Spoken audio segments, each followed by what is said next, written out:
All right, synchronous motor operation.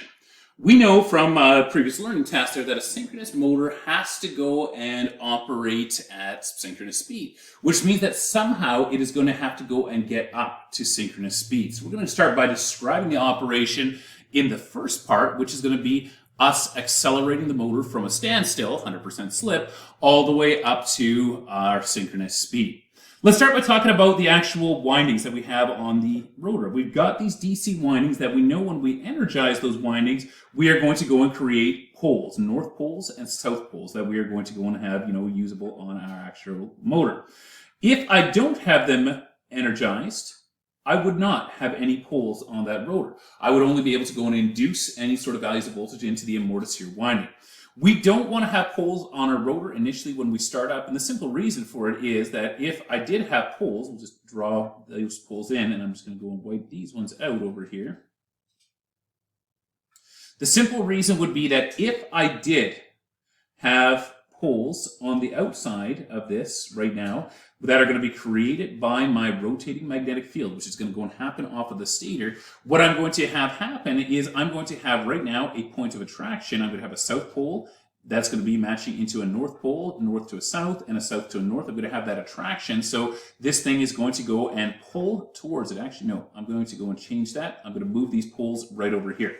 I'm going to stick my north and my south and my north and my south. They're going to be alternating. So at this instance, what I would see at the very first instant that I start this motor up, so I apply power to the stator, I would have a north that's here. That north is going to be repelling this way, and it's going to be pulling it in this direction. Same with this north over here. I'm going to go have a north-south that are going to be pulling together. This south-south that's repelling, this north-south that's pulling together, this north-north. And so I see that the overall direction at the very first instant is going to be that this motor wants to go and rotate like that. But you got to remember that this magnetic field is whipping around at, 1800 RPM, 900 RPM, something that's going to be really fast, which means that you're only going to have this for a split second where we are going to go and have south-north, south-north. Then it's going to go and change into the only other option that we could have, which would be that this south is then going to go and become a north. And then this north is going to become a south, and this south becomes north, and this north becomes a south, like that. And what we would then have happen is that all these directions would change, right? This north would now be repelling that one.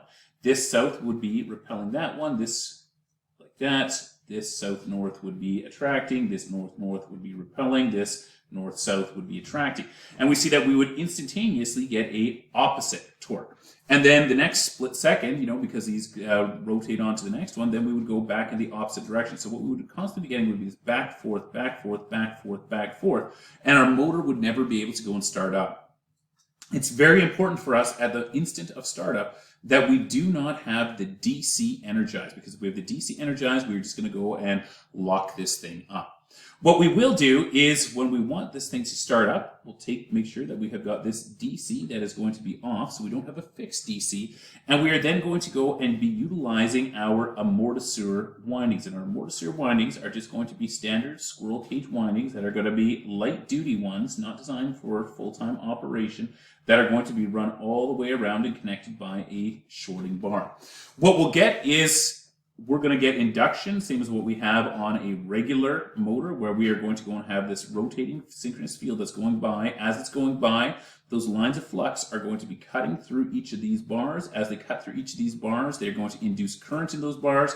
The current is then going to have its own magnetic flux that's going to go and slingshot our rotor around. And so our rotor is going to go and start up off of the amortisseur, and it's going to begin accelerating. And it's going to go and accelerate the same as we would for a regular AC three-phase motor, because it is a regular AC three-phase motor at this point. It's just operating off that squirrel cage there. It's going to accelerate. It's going to get close to our synchronous speed. Remember that at full operation, we should be looking, between 3 to 5% slip on most of our AC motors. So I'm going to go and get this thing close. That means if I've got 1,000 RPM, that I would be able to go and get this thing up to, somewhere between 930 to 950, that I would go and have for my rotor compared to my stator field that I'm going to have over there.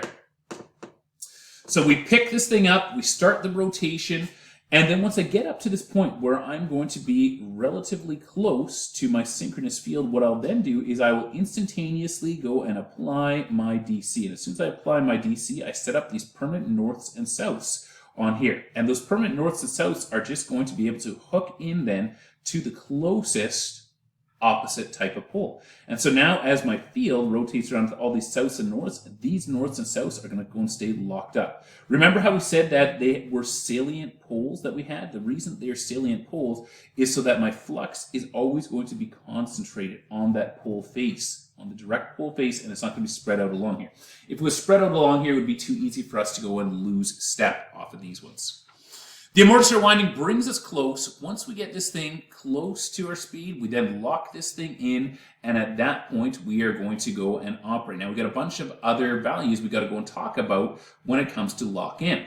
The first thing that we're going to go and talk about is going to go and be my pull-in torque. I know I skipped a couple of bullet points inside of your binders, and you're following along, because I know you totally do that all the time.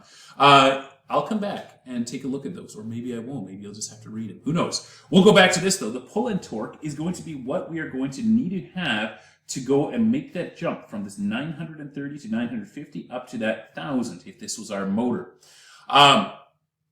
It is going to go and be a significant shock to the system when we do actually pull in. You know, we're going to be close to it, and then all of a sudden it's going to be, you're going to feel this like thing where it actually goes and clamps in there. Pull-in torque is going to then be defined by the amount of torque that is required to go and snap it into synchronization and then to hold it into synchronization.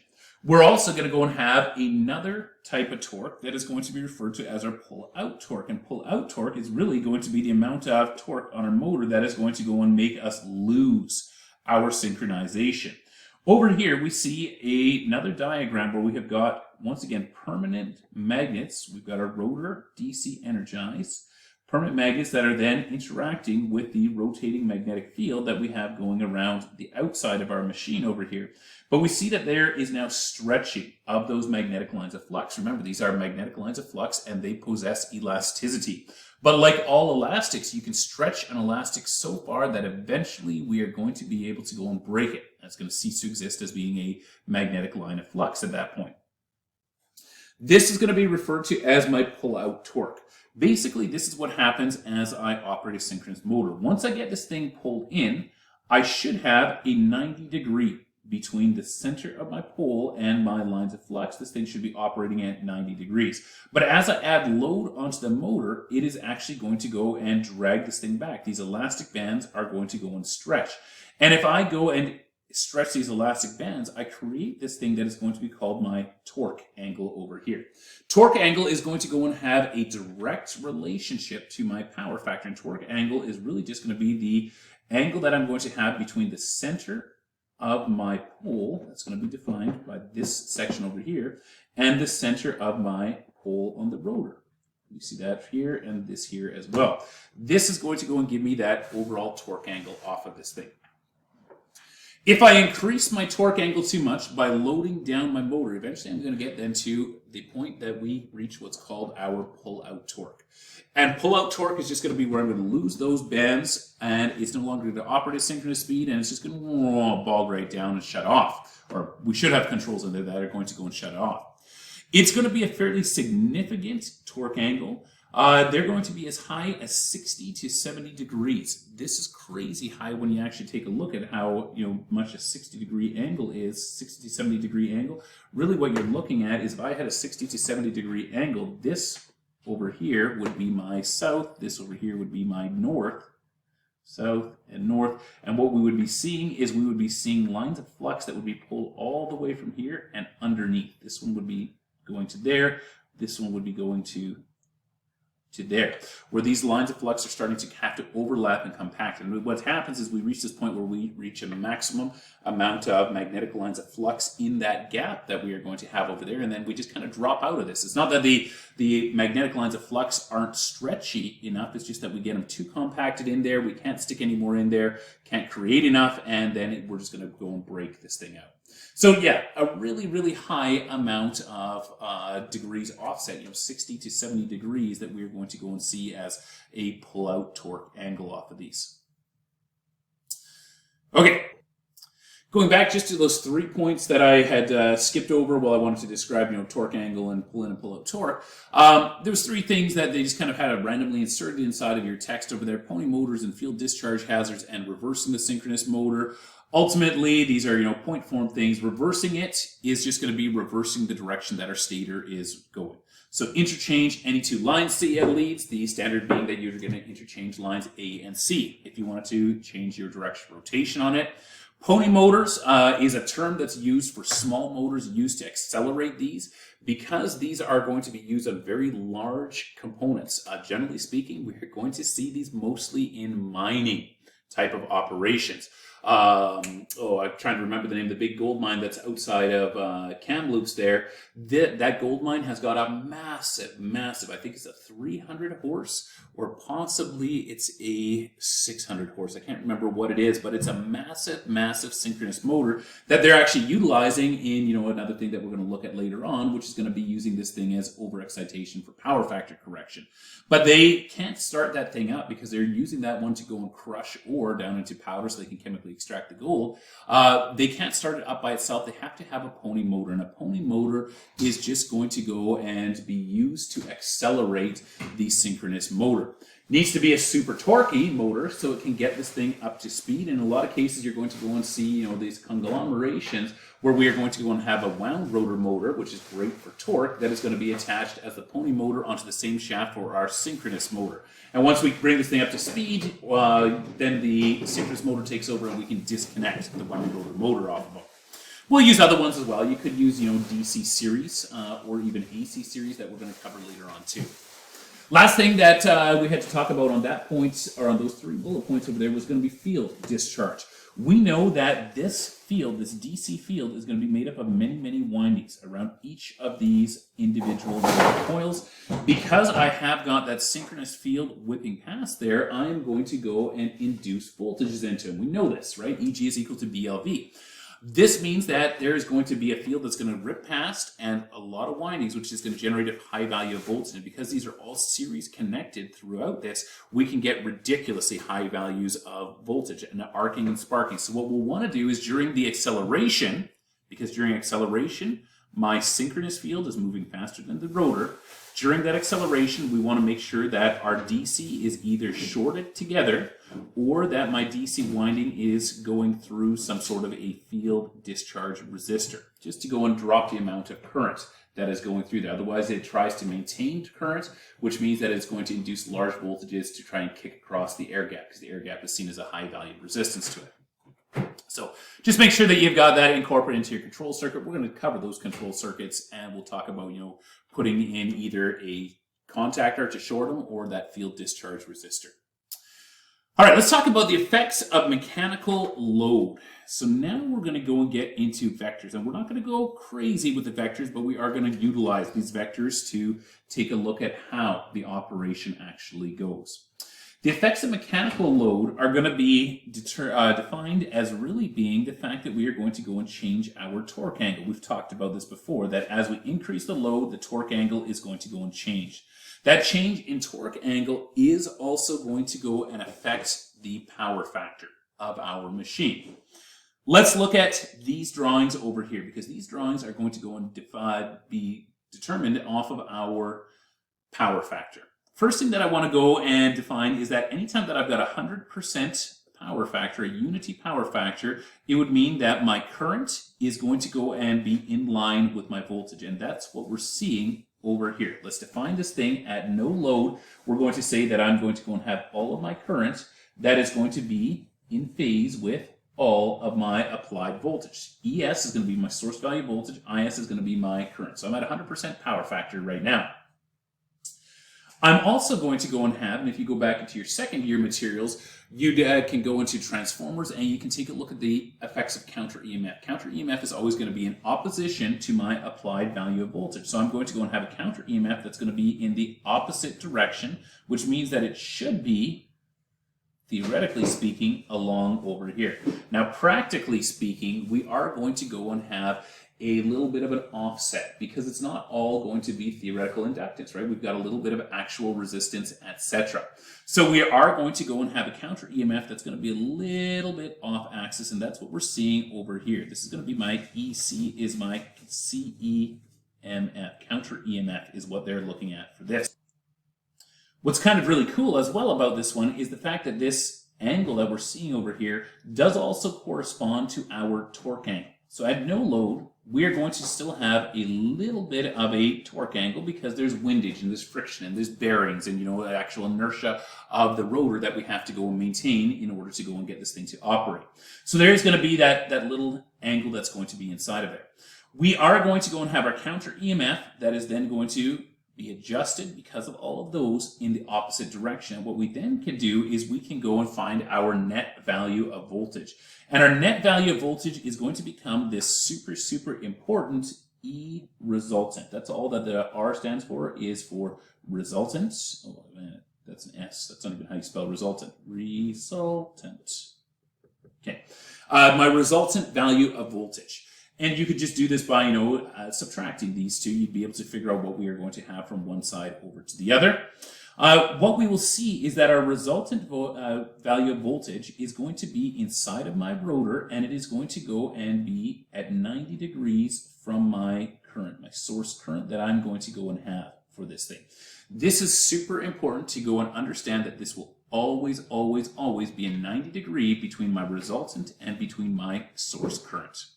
Okay, my torque angle is also going to go and now adjust this resultant that we are going to go and have. And then as a result, because we got that 90 degree connection, we're going to go and see changes that are going to go and happen inside of here.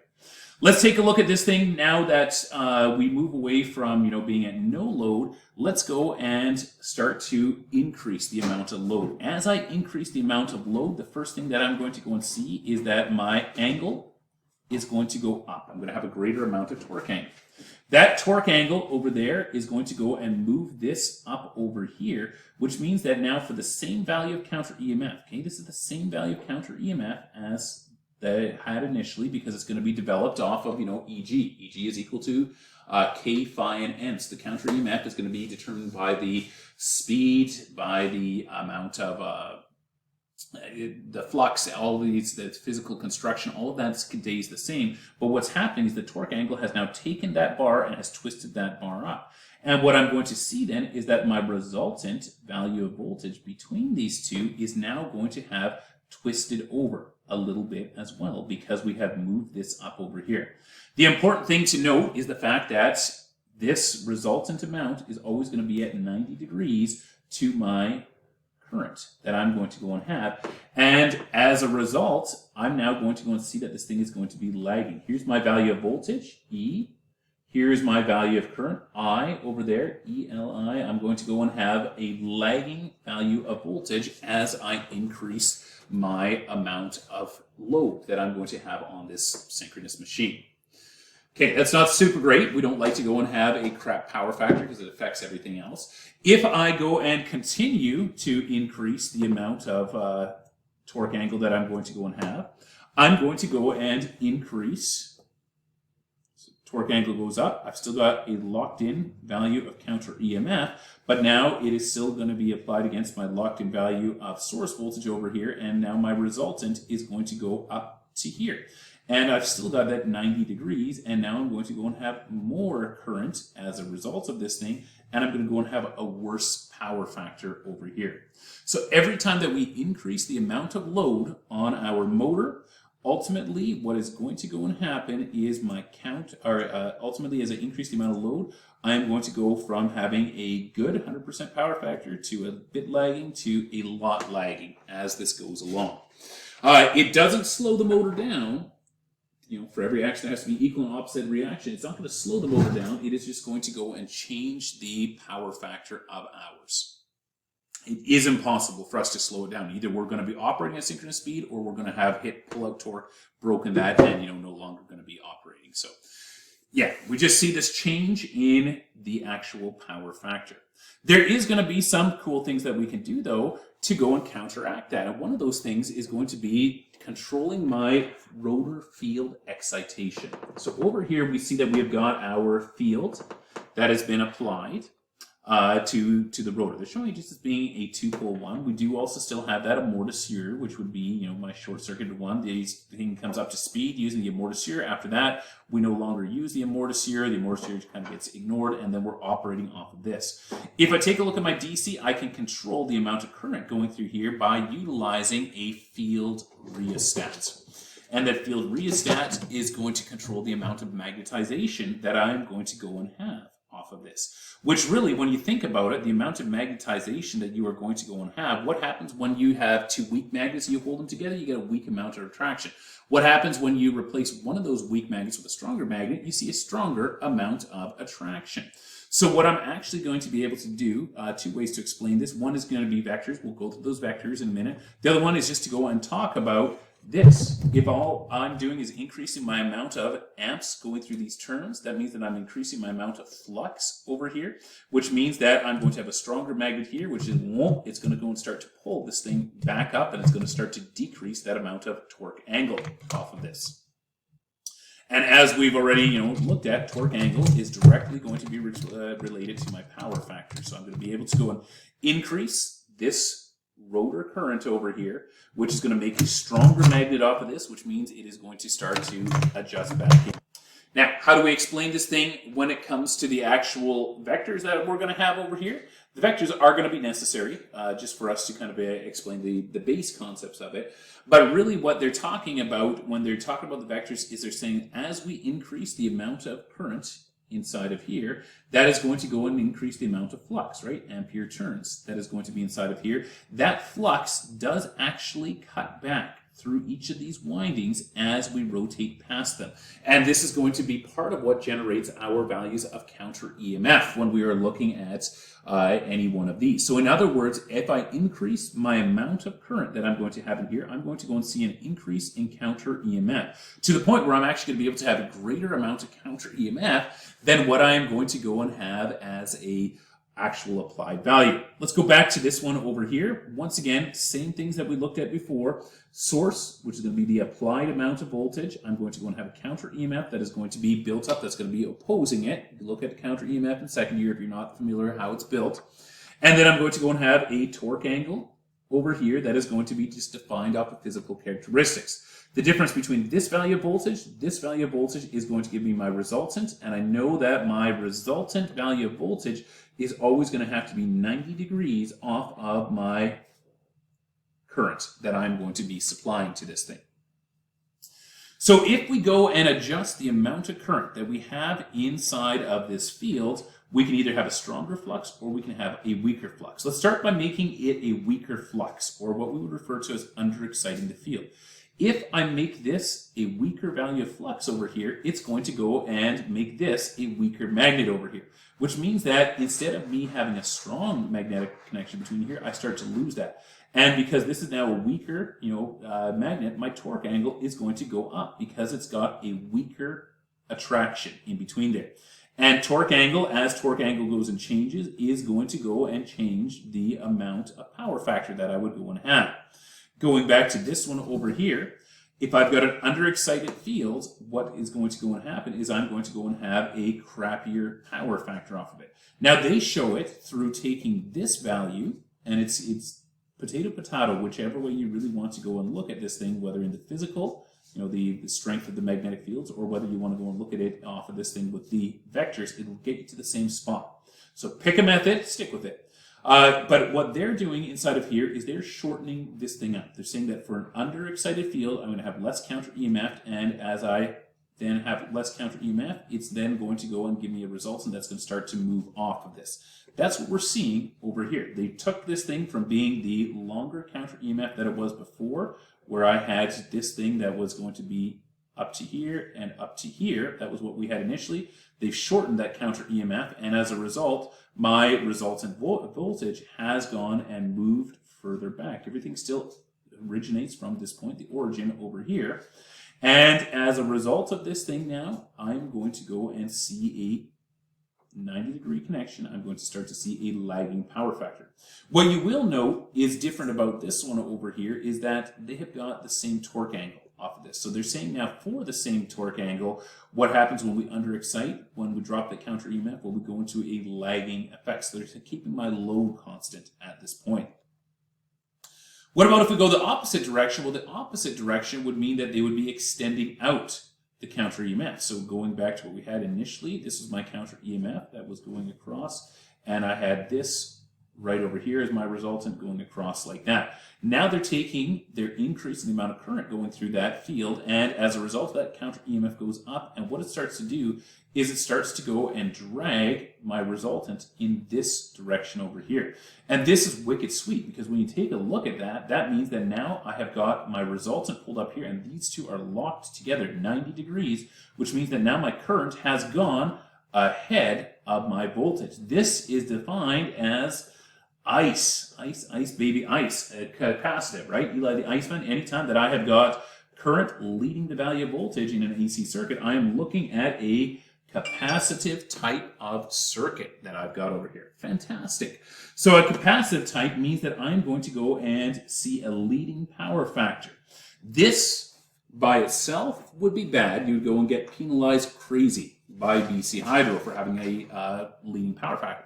But when I go and take a look at this thing on an actual system, let's say I've got an actual system that is, being utilized to do something, and I've got other motors inside of my plant that are lagging out, I can go and overexcite my synchronous motor, take that thing into a leading power factor, and I can go and offset. This thing is going to be, as soon as I do this thing is going to be creating leading VARs that I can go and use to offset any lagging VARs that I'm going to go and have inside of my system.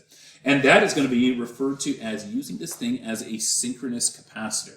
There is two ways that these things can be utilized. We can either go and utilize these things, well, actually three ways that we can go and take a synchronous motor. We can have a synchronous motor that we are going to go and use with a shaft to deliver load. Okay, we can use them to deliver load only.